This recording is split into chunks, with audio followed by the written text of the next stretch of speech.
Hey guys, what's up? This is Josh with A Way Out, and I'm here with Rob with Front Row Live, and can't wait to show you guys some more music and hopefully see you guys soon.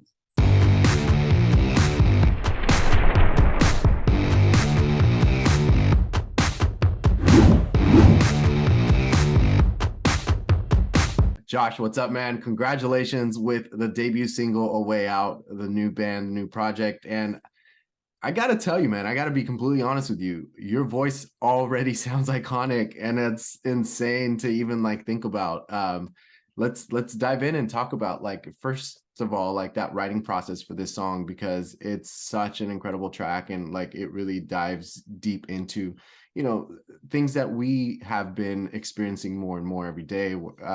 It's like, whether it's like depression or anxiety or just life in general. So like, dive me into that process of like what really kickstarted the songwriting for this.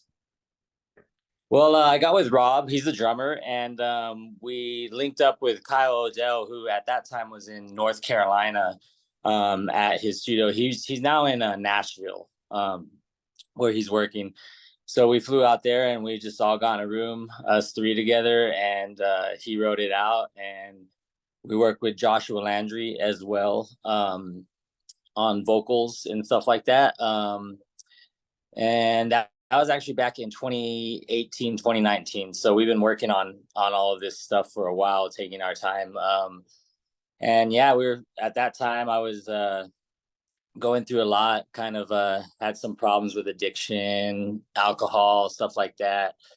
I was kind of in a toxic relationship that I ended up losing shortly after. So just a lot of stuff happened, and it, in a sense, kind of created a great song, you know. Yeah, then we also came back to that song, and we weren't really too into the chorus. So we actually re-recorded the chorus with Robbie Joyner and Richard Wickander.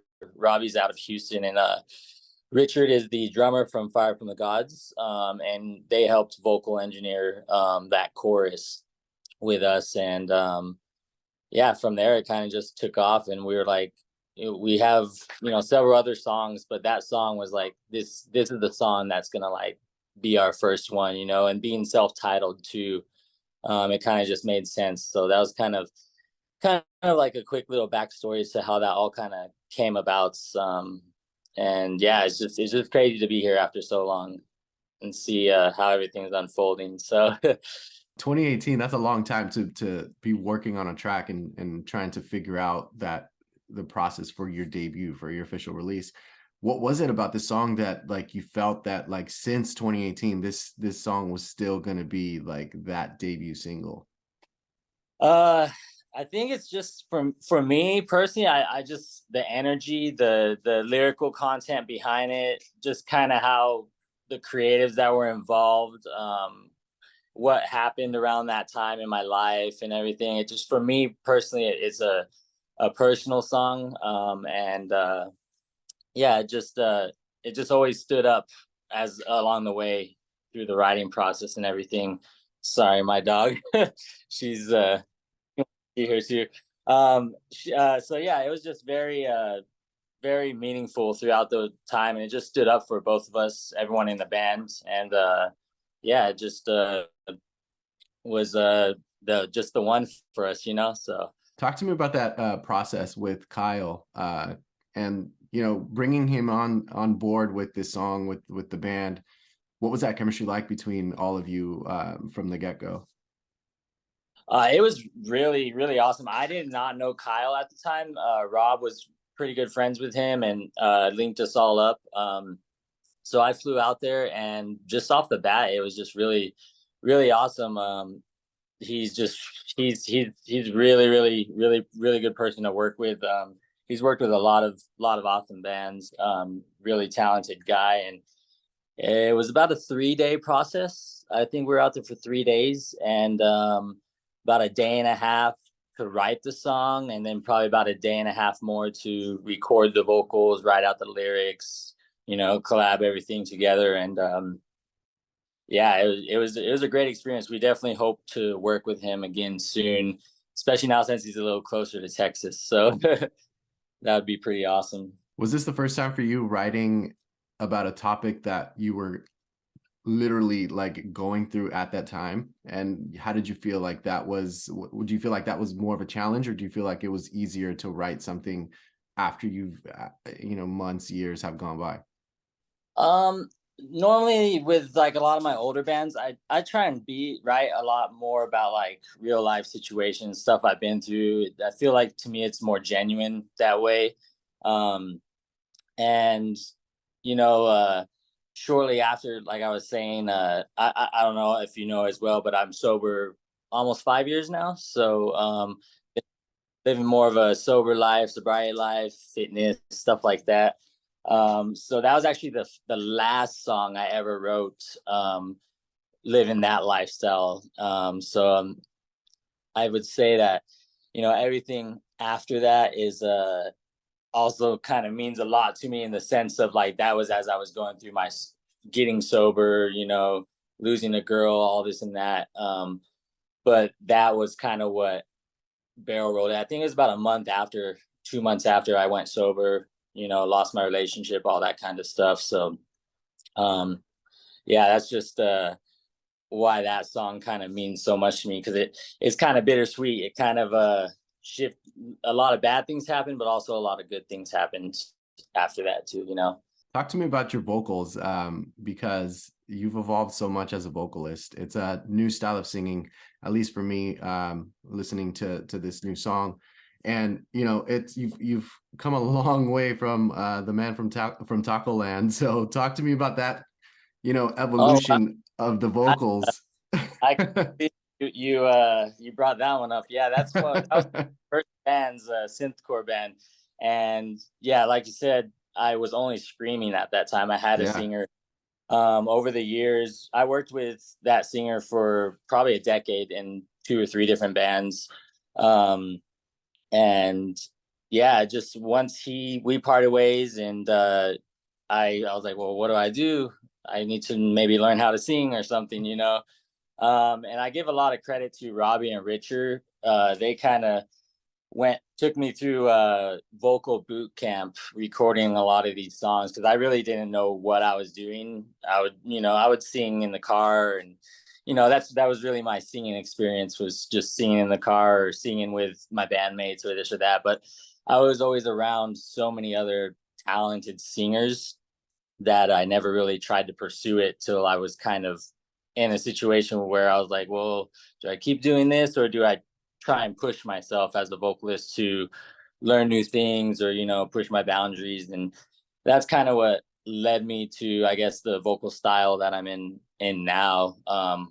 So I still definitely feel like I got a long way to go, but I'm definitely surprised with a lot of the reactions, and I was definitely weary about how it would be taken in from listeners, being the fact that I'd never sang before, and stuff like that. But yeah, I sing every day. I practice a lot, and I'm excited to take that back into the studio, and see what we could do with it.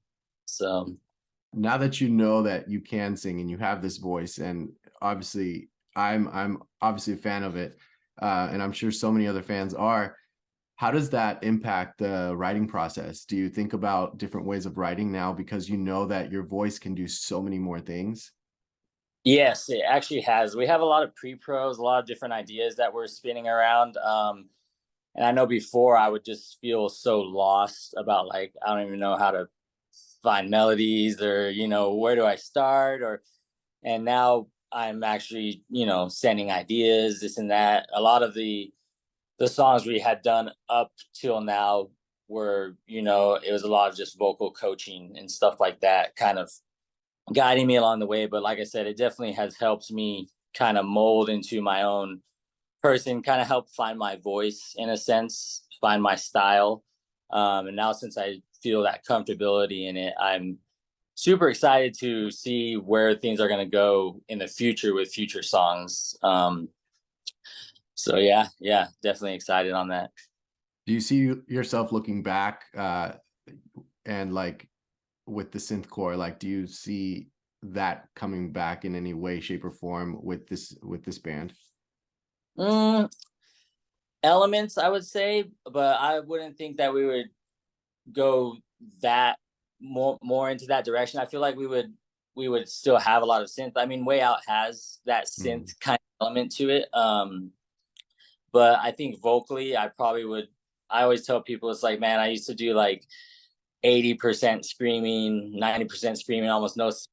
Now it's flip flop. Some of our other songs, there's definitely more screaming in, but it's still not screaming like Forever I Am or Lifelike or the other types of bands I've been in before. So I would like to dive into some heavier songs where it's a little more forward. But yeah, I just kind of wanted to switch it up. I was doing hardcore for so long that I was like, I can scream. Like, I want to really push myself and, see what else I could do, see where we can take things. What would you say has been like one of the biggest challenges in order to create this single, whether it's like the writing process or in the studio when you were recording vocals? Definitely recording. I mean, I want to say it was when I very first started our first 1, 2, 3 songs. It was lots and lots of takes.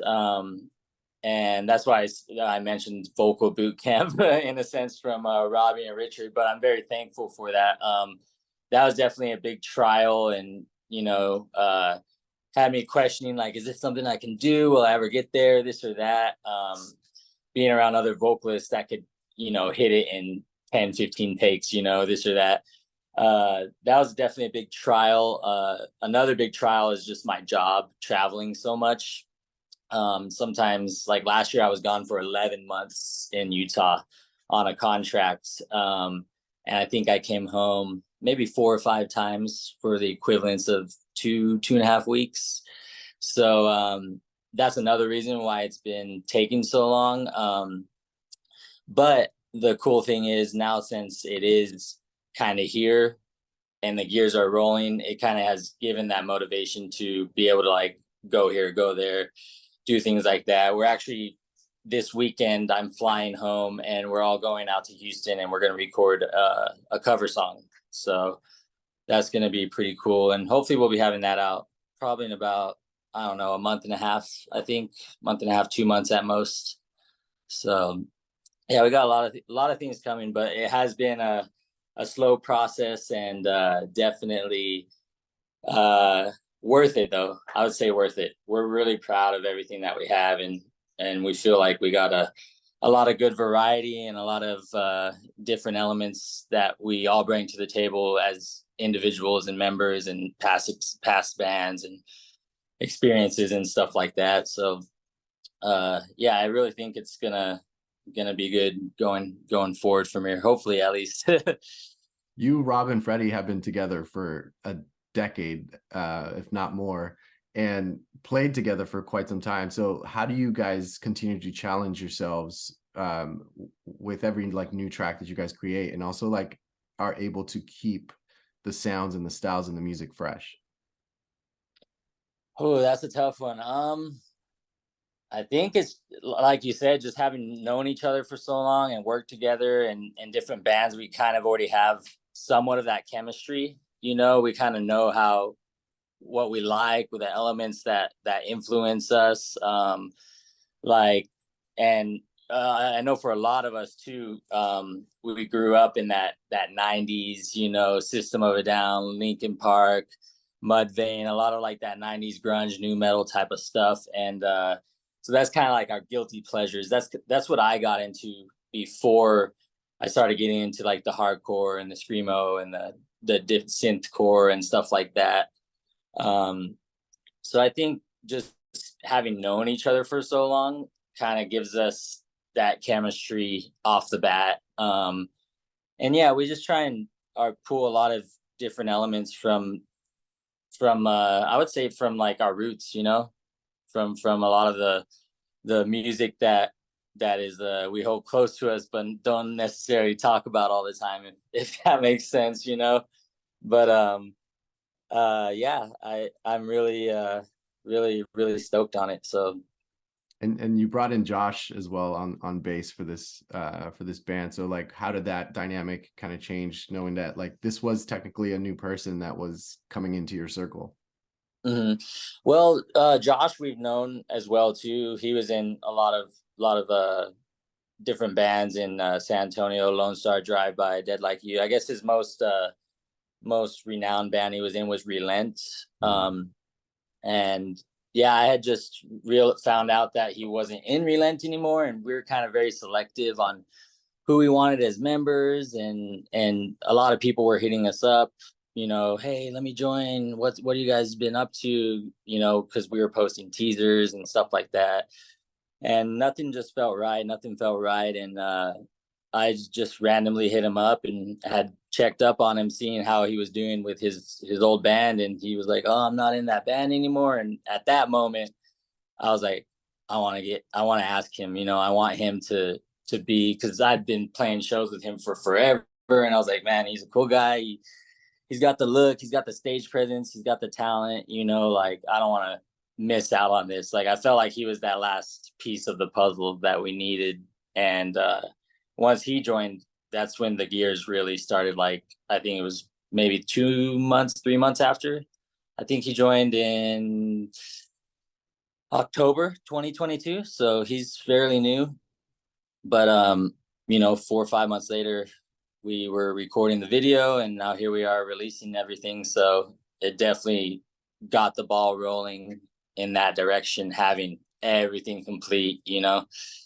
Now, music has always been your way out, and I'm curious because you've been in this industry for so long. You were you were there since like MySpace was the biggest thing in music, right? Like, so Oh yeah. being able to see how this industry has kind of evolved and the punches that it's given us throughout this time.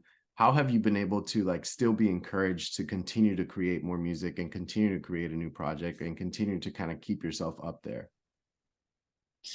I mean, other bands really. I would say just music as a whole has definitely kept me going. There were lots of times where I felt like, especially going through the sobriety journey and this and that, there was a lot of times where I almost even left a way out, where I was like, I just don't think I could do it. I didn't have the mental capacity or the mental space to try and keep doing it. But you know, here I am at the gym jamming some songs or jamming some band, and next thing you know, I'm feeling inspired again. And so yeah, I would just say music, man, is kind of what kept me going, because that's kind of what I do is in my free time, is jam music and go to the gym and live that healthy life. So That's awesome, man. Well, congratulations with The Way Out. I'm super excited for this band. I'm super excited for new music. And just going to leave you with something. Did you realize that it's almost going to be 10 years to the day since Forever I Am called it quits? no, I did not realize. I have to tell Freddie. I'm definitely going to be like, hey man, we're coming up on a 10-year reunion It's anniversary. coming up real quick. Yeah. Dang, man, that's crazy. Well, well, Josh, thank you for taking the time. I'm sure you and I are going to reconnect sometime soon. And hopefully when that happens, it'll be in person, because I'd love to catch up in person for the next interview. Oh, most definitely, Rob. I super appreciate it, man. Thank you so much.